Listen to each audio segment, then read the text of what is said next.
जाहिर है ये भी एक पॉलिटिकल टर्म है पेट्रोल बम, लेकिन आपके ख्याल में इसके अलावा चारा नहीं है जो, अगर आप कंपैरिजन निकालते हैं इंटरनेशनल मार्केट्स में तेल की कीमतों का, पेट्रोल की कीमतों का, तो आपको लगता है कि ये इजाफा नागुज़ीर था? Let me say कि it's a very very difficult time for the global economies, for the 7-8 billion people of the globe, and similarly पाकिस्तानियों के लिए भी ये एक बहुत मुश्किल वक्त है। इसमें कोई दो आरा नहीं हो सकती। और ऐसा मुल्क जिसकी जो पर कैपिटा इनकम है वो कमज़ोर हो, 29% लोग, हमें पता चला है, सरकार ने हमें बताया कि वो पावर्टी से नीचे 8,484 रुपए की महाना आमदन की पावर्टी के नीचे रहते हों, और उनके लिए 50% डीजल का भी और 50% ओवरऑल फ्यूल का बढ़ जाना, एमएस पेट्रोल का। और उस मुल्क में जहाँ पे ज़्यादा लोग जो हैं, जो लोअर मिडिल इनकम है, जो बहुत जिनको शायद सबसे ज़्यादा तकलीफ होगी, वो मोटर बाइक्स पे जाते हों और उस तरह की पब्लिक ट्रांसपोर्ट के सिस्टम्स ना हों, कनेक्टिविटीज़ ना हों, सर्टनली लोगों को तकलीफ हुई है। और ये भी याद रखिए कि एक मैक्रो स्टेबिलिटी मुल्क में जो आई हुई है इस वक्त, वो उस ईमा पर है कि हम आईएमएफ की एक एंगेजमेंट में हैं, तो हमारे हाथ भी बहुत जगह बंधे हुए हैं। मैं थोड़ी सी ये गुजारिश जरूर करूंगा कि दुनिया में जब ये 28 फरवरी को जंग शुरू हुई, तो मैंने 2-3 दिन बाद ही एक ट्वीट किया था कि आपके पास क्या इंस्ट्रूमेंट्स हैं इसमें से गुजरने के, लोगों को कम से कम तकलीफ देने के। और वो ये थी कि आप डिमांड को बहुत संभाल लेते, बहुत मैनेज कर लेते, बहुत कम कर देते। आप हैरान होंगी कि मार्च के माह में, इसके 100 एक्सक्यूजेस दें आप मुझे, कि ईद थी, रमजान था, ये था, डिमांड वो बढ़ी, था, यस। 19% डिमांड पिछले मार्च से ज्यादा आ रही थी। ये सिर्फ मतलब लम्हा फिक्रिया नहीं है आपके लिए। दुनिया को हमें बताना चाहिए था, पाकिस्तानियों को, 25 करोड़ को, कम्युनिकेशन ये होनी चाहिए थी मेरी नाकस राय में, कि we are going through the biggest oil shock in terms of price, in terms of supply, that the world has seen since 1973। ये अच्छा। एक दफा नहीं, हाँ। दिन में 4 दफा बताना चाहिए था, मैडम ना इस्तेमाल करें गाड़ी।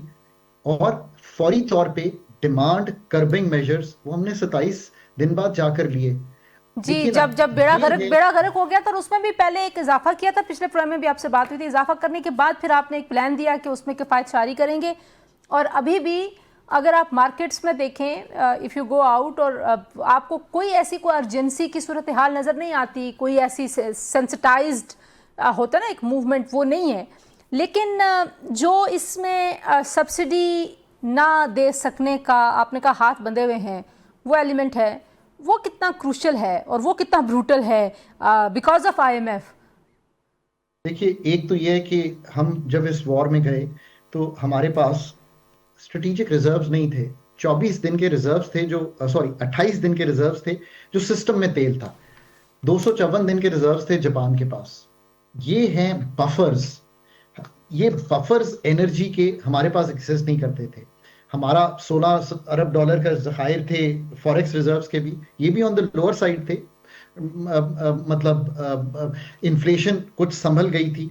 सो अब आपके पास रूम क्या था? रूम ये था कि आप फौरी तौर पे कीमत आहिस्ता आहिस्ता बढ़ाते, लोग अपनी कंजम्पशन गिराते, और डायरेक्ट सब्सिडी, जिसका मतलब है कि हमने क्या किया, हमने पेट्रोलियम प्रोडक्ट्स को सब्सिडाइज किया।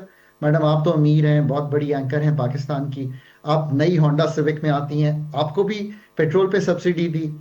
और मैं एक गरीब इकोनॉमिस्ट हूं और मोटर बाइक पे आता हूं, मुझे भी सब्सिडी दी। That is where I think we fumbled.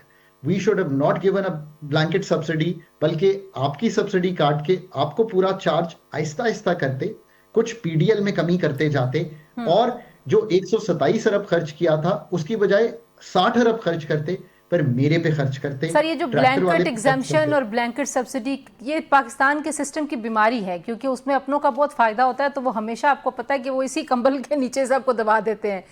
जब कभी टैक्स एग्जाम्शंस की बात आती है, जब कभी सब्सिडीज़ की, जब कभी बेल आउट पैकेजेस की बात आती है, तो हम हमेशा ये गलती दोहराते हैं। लेकिन इस पॉइंट ऑफ टाइम पे, जहाँ पे पूरी दुनिया एक बहुत बड़े ख़तरे के सामने अब खड़ी नहीं है, एक्चुअली उस खतरे में दाखिल हो चुकी है, तो हुकूमत जो है वो क्या और कर सकती है? क्योंकि this is actually too much. मतलब जो टैंक जो है वो 12,000 में फिल होता था, वो अब आप सोचिए कि कहाँ चला जाएगा। फिर थोड़ा सा इन्होंने कहा जी कि जो मोटर बाइक्स वाले हैं उनको हम कुछ सब्सिडी देंगे, लेकिन वो कितनी इफेक्टिव हो सकती है, क्योंकि ये भी एक शायद मिसकंसेप्शन है कि जिनके पास गाड़ियां हैं, यानी कि छोटी गाड़ियां हैं, जो टैक्सी ड्राइवर्स हैं, जो करीम उबर पे ड्राइवर्स हैं, जो अपना घर चलाते हैं, गाड़ियों से कमाई करते हैं, वो क्या करेंगे? गुजारिश यूं है कि ये तो हमने कहा कि हमने थॉट प्रोसेस किया कि अगर हम 3 मार्च को इसको संभाल रहे होते तो कैसे संभालते। अब है कि हम 3 अप्रैल को बात कर रहे हैं तो इसको कैसे संभालेंगे। एक तो ये है कि मेक श्योर कीजिए कि जो डिजर्विंग हैं मोटर बाइक्स वाले, उनको, जो हमारे फार्मर्स हैं, जो हमारे पब्लिक ट्रांसपोर्ट है उसको फ्री किया है पंजाब ने, गुड स्टेप। सिंध भी देगा इसी तरह, आई एम श्योर केपी और बलूचिस्तान भी मूव करेंगे। So let's get the targeted subsidy to the people. ये इतना मुश्किल इसलिए नहीं है कि पाकिस्तान का डेटा बैंक बहुत अच्छा है चीज़ों का, ये रजिस्टर्ड है सारी चीज़ें, तो इन तक पहुंचे। एक काम और कीजिए, इनकम सपोर्ट प्रोग्राम जो है उसमें 10 से 30 मिलियन हाउस होल्ड्स का डेटा है। जो लोग मोटर बाइक भी नहीं रखते और साइकिल पे आते हैं, उनको फूड इन्फ्लेशन सबसे ज्यादा हिट करेगी। उनको एनर्जी की कॉस्ट, जब आप फ्यूल प्राइस एडजस्टमेंट और इन चीजों को देखेंगे तो वो हिट करेगी। हाँ, सब चीजें महंगी हो गई हैं, ऑलरेडी महंगी हो रही हैं। रमजान के बाद से महंगाई मुसलसल बढ़ रही है। उनको शील्ड करने के लिए मैं 2 और ममालिक को असिस्ट कर रहा हूँ। पाकिस्तान को जब लास्ट कोविड में यही एडवाइस थी, एक बुलेट पेमेंट जो है, जो भी मौजू समझे वो कर दें, और इसमें प्रोविंसेस को आगे बढ़ना चाहिए। पावर्टी प्रोविंसेस का सब्जेक्ट है और उनको मदद करके ये रकम जो है एक पहुंचा देनी चाहिए। आईएमएफ के साथ थोड़ी सी बातचीत करें कि 390 अरब जो कंटिजेंसी के पैसे थे और 1462 अरब पीडीएल में जमा होना है, उसमें अगर कुछ गुंजाइश पैदा की जा सके।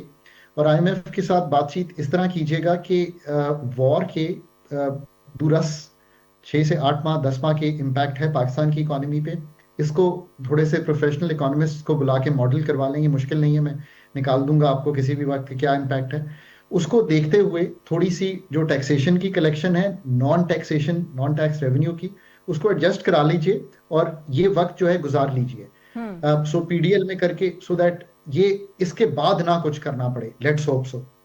तीसरी बात ये है कि ये सोचिए कि अगर ये चीजें इस तरह चलती रही कुछ अरसा, तो रेमिटेंसेस पे क्या इम्पैक्ट आ रहा है, तो उसको जाकर जरूर देखिए कि उसको कैसे संभालना है हमने इस वक्त को गुजारने के लिए। पब्लिक बिहेवियर को मैक्सिमम इन्फ्लुएंस करें ताकि अप्रैल में 20% डिमांड टूटनी चाहिए ओवर लास्ट अप्रैल और 30% डिमांड टूटनी चाहिए ओवर मार्च। ये मस्ट है। और लोगों को बराबर रोज टीवी पर आकर करें। मैं अभी देख रहा था, ऑस्ट्रेलियन प्राइम मिनिस्टर टीवी पे आए हुए थे। मैं ऑस्ट्रेलियन ट्रेंड इकोनॉमिस्ट हूं तो ऑस्ट्रेलिया पे नजर रखता हूं। तो वो इकोनॉमी है जिसकी 12 गुना होगी पाकिस्तान से फीकस आमदन। तो उन्होंने कहा कि प्लीज मोटर गाड़ियां ना इस्तेमाल कीजिए, हमारे पास पेट्रोल नहीं है देने के लिए, पब्लिक बसेस पे जाइए और पब्लिक ट्रांसपोर्ट पे जाइए।